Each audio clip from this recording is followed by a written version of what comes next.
Plurilingualism has existed for hundreds of years, but only in recent years it's put on the forefront due to a drastic increase in social mobility, linguistic and cultural diversity in contexts. So what is plurilingualism? It means that we are using languages in a fluid way.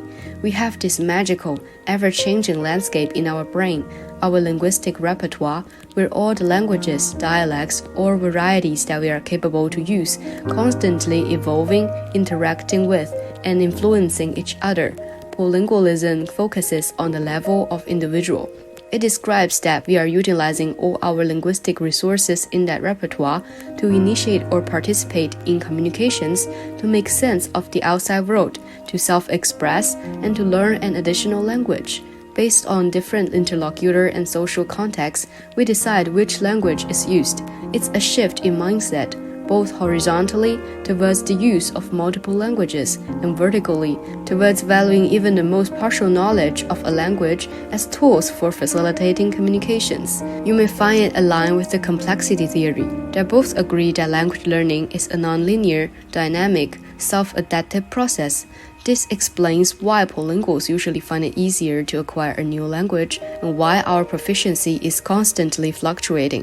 When you invest your time into French, leading to a drop of proficiency in Greek, don't worry, it's just a natural part of the process of language development. When we date back into the evolution of plurilingualism, from bilingualism to multilingualism, we find the ongoing conflicts between acceptance of linguistic diversity, cultural crossing, and fear of identity loss. Rooted in the work of CFR 2001, plurilingualism challenges not only the notion that languages are themselves separated and distinct and independent from their speakers, but also the colonial roots of language acquisition, where white dominance exists, prioritizing certain languages over the others.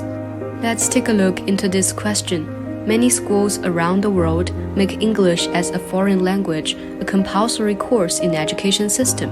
But why should English be globally learned?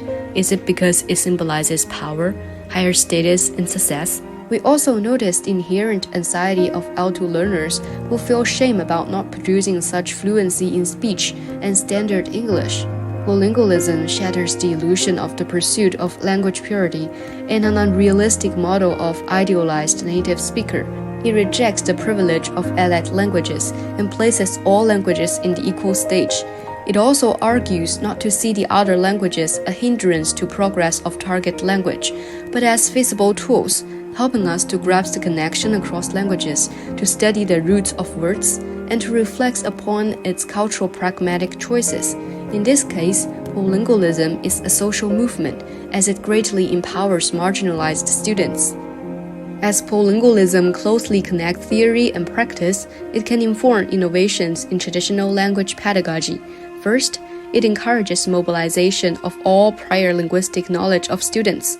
For example, we can use Mandarin to learn Japanese words, comparing them and making associations between sounds to better recall the appropriate pronunciation. This values the unique linguistic trajectories of every student, allowing more creative solutions to problems they may encounter. Second, it highlights the mediation from both peers and the experts.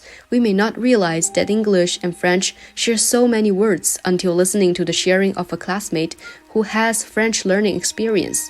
Through interactions, we develop multicultural awareness, empathy, and become more inclusive towards different worldviews.